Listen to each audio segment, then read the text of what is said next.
If you're looking for a way to make a real tangible difference in your community, check out Impact 100 chapters in your city. It's a network of women who come together, pool their resources, and fund powerful local change, often awarding grants of $100,000 or more to nonprofits right where you live. There are chapters all over the country, so chances are there's one near you. Find it, join it, and be part of something that actually moves the needle. Imagine that you walk into your house and everything looks normal. Same couch, same pictures on the wall, same person standing in the kitchen. They turn to you, smile, and say, hey. Same voice, same face, same everything. But the problem is, it doesn't feel like them. And that's all it takes. Now there's a major problem. Because if this looks like your husband and sounds like your husband, but doesn't feel like your husband, then who is it? There are people who become completely convinced that someone they love, a spouse, a parent, a child, has been replaced by an identical imposter. And once that idea locks in, it doesn't leave. You can show them photos, you can share personal memories, things only their husband could know, and it doesn't matter, because to them the most important evidence is missing, that feeling of recognition. And in some cases, that belief turns into fear, and in rare cases, that fear turns into violence. Because if the person in front of you isn't your loved one, then what is it? And what happened to the real one? This is Capgras delusion, and it's what happens when your brain recognizes a face but forgets how to feel.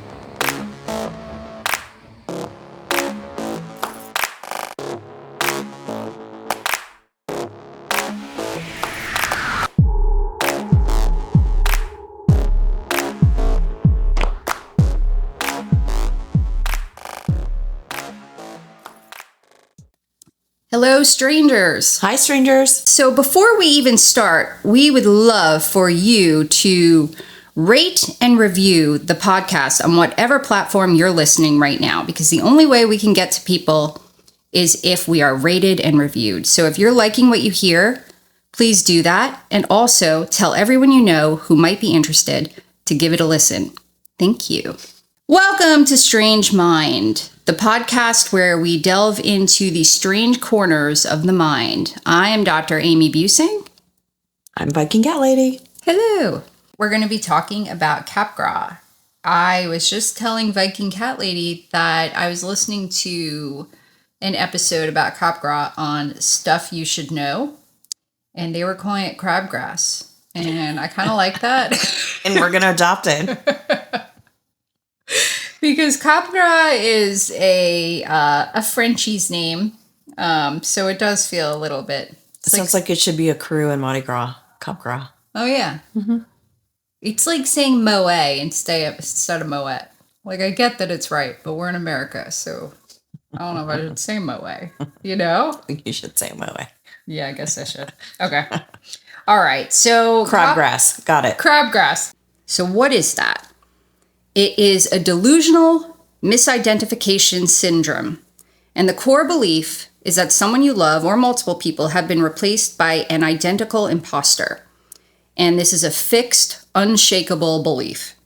It's often targeted towards spouses, parents, children, occasionally pets. There was one where they thought their cat had been replaced. Weird. Yes, and sometimes objects. I read about one where a person thought their house had been replaced. What? With an imposter house. What if the imposter is better than the original? That's a good point. Like if you come down and this imposter husband is making pancakes with bottomless mimosas, you're like, I think I can overlook that it's not him. You think it's Ryan Gosling? Obviously, he's been waiting all this time. Or Charlie Hunnam. Yeah. Okay, and here's where it gets even weirder. Because Capgras doesn't always stop at other people. Sometimes it turns inward. And there are cases where individuals believe they themselves have been replaced. So they'll say things like, that's not my body, that's not the real me, the real version of me is gone. So imagine looking in the mirror, recognizing your face, but feeling absolutely certain that is not me. Like this morning after 3 bottles of wine yesterday. 3 bottles. That couldn't have been me. That was an imposter. So let's talk about the original case. This patient is referred to as Madame M, and her nickname is Madame Macabre. So that's another cool moniker.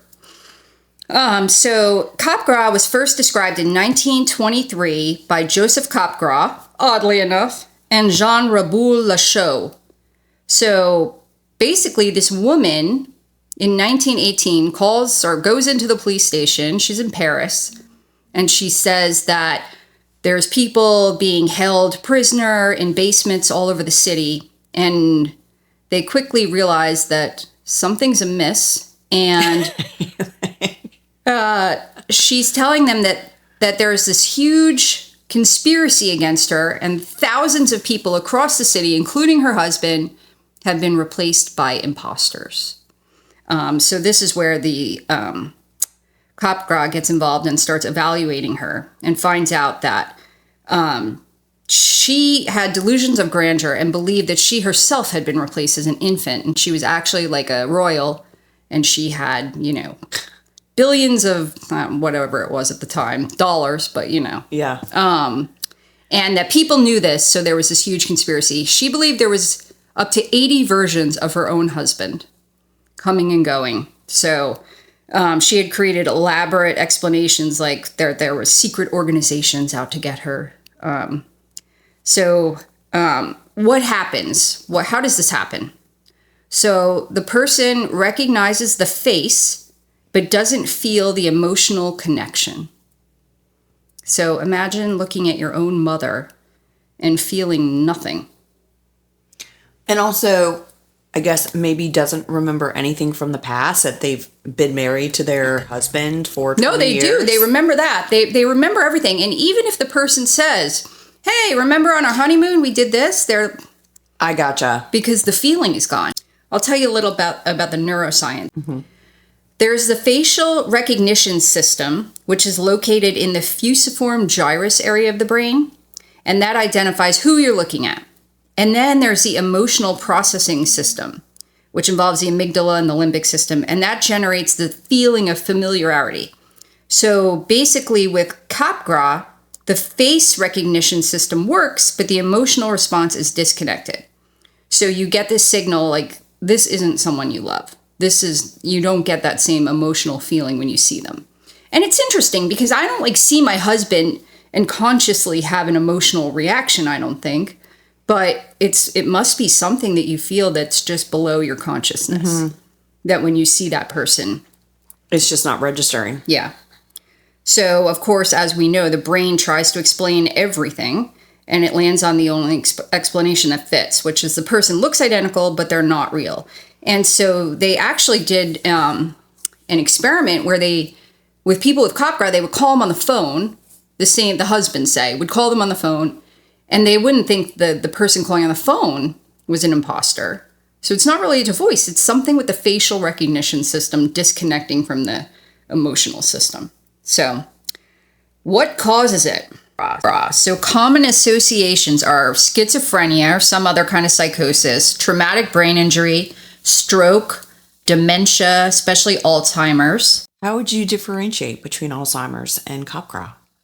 Okay, so with Capgras, you recognize the face, but you don't have the emotional connection. With Alzheimer's, you don't even recognize the face. Yes. Okay. So that part is offline. I hate to tell you this, Liz, but it has also been linked to cannabis. In 2021, there was a 28-year-old man who tried to kill his neighbors and he had no psychiatric history, but he had been smoking weed heavily for 8 years, apparently.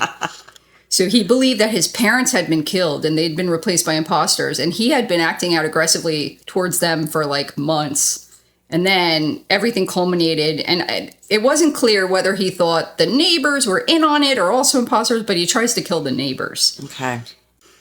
But don't worry.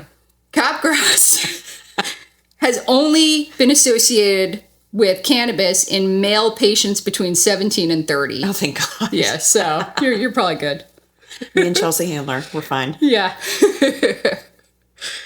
So it's also very rare. It's in about 1 to 4% of psychiatric populations, and it's been reported in less than 300 individuals. This is where it gets dark. Patients might refuse to go home. They call police on imposters, like Madame M. They become paranoid and fearful, and in rare cases, they'll commit violence towards the double. Because if you truly believe the person in your house is an intruder, your brain isn't going to treat them like family. Right. Yeah. So this brings us to a very gruesome case. And it's where a son believed his father to be an imposter and murdered him. So the case was published in a journal in 2020, and they believe that the murder took place in the 2010s. It wasn't clear again. And I couldn't find the exact year, but it occurred in Bari, Italy. The father was 83. This poor guy. Good grief. Makes it all the way to 83. And he gets killed by his son. By his own kid. Yeah. His son was 45. And this incident involves overkill. Have you ever heard that word? I mean, I have, but for murder? Right. Overkill, it to me is just like, when people are laying it on thick, right? Sure. Yeah. But in murder specifically, it's when people use multiple means to murder someone. Yeah. So in this case, he was stabbed, blunt force trauma, and he suffocated him specifically by shoving a key ring with 5 keys and a whistle down his throat. Good grief. Yeah, good grief. And during the confession, he said he was trying to silence him. Yeah, pretty brutal. What a nutbag. If you look up on the research, and if any of you are, interested in this, I'll post the link. But they actually show photos of the corpse. I'm like, I didn't need to see that. Oh, I want to see it. Yeah. See, exactly. Someone might want to see it, but I'll warn you, it's pretty gruesome. Oh, and when researching this, I learned something new. So the term parricide, it's like matricide is killing your mom, patricide is killing your dad. Parricide is Latin, and it refers to the killing of a close relative. How do you spell that? Parricide. Okay. In Roman times, this kind of homicide was punished more severely than any other kind of homicide. And it was punished with the penalty of the sack. That consists of sewing the murderer in a leather sack with an assortment of live animals, including a dog, snake, monkey, and a chicken or rooster, and then throwing them into water. Those poor animals. That's what I said. What did the animals do wrong? Now they got to get thrown in a sack with some parricider? Oh my God. First of all, where are all these monkeys running around ancient Rome? Right. Second of all, a chicken? How is that? That's not threatening. Like, if you told me you're throwing me in a sack with, like, a honey badger... Sure. And 100 scorpions. Right. I'd be terribly... What would you... Or a feral cat. What would be your scariest animal, you think? It has to fit in the sack, though. It can't be, like, a Bengal tiger. Well, wait. I mean, they said they put multiple animals in there. It's got to be a pretty big sack. They said dogs. That's true. I don't know. Maybe probably the bear that ate Timothy Treadwell. Like a grizzly? Yeah. That'd be pretty scary. You couldn't even get a grizzly in a sack. You'd have to tranquilize it first. All right. Yeah, honey badger's a good one. Honey badger's a good one. Yeah, they'll fuck you up. Yep. All right, back to the story. So this son never married, shock, and he lived with his father. He was the third and youngest son. There's no family history of psychiatric disorders. But about 19 years before the murder, he was admitted for delusions, and he was diagnosed with bipolar disorder and then also delusional disorder. And then 12 years before the crime, he was diagnosed with depression and personality disorder, which seems pretty light considering what happened. But this was 12 years before, and he was prescribed and supposed to be taking an antipsychotic and a mood stabilizer, lithium. And then everything's quiet in the medical records from that point on until the day before the murder. The father reached out and tried to schedule a medical evaluation for him because he had not been taking his medication. So clearly things had been heating up. Yeah.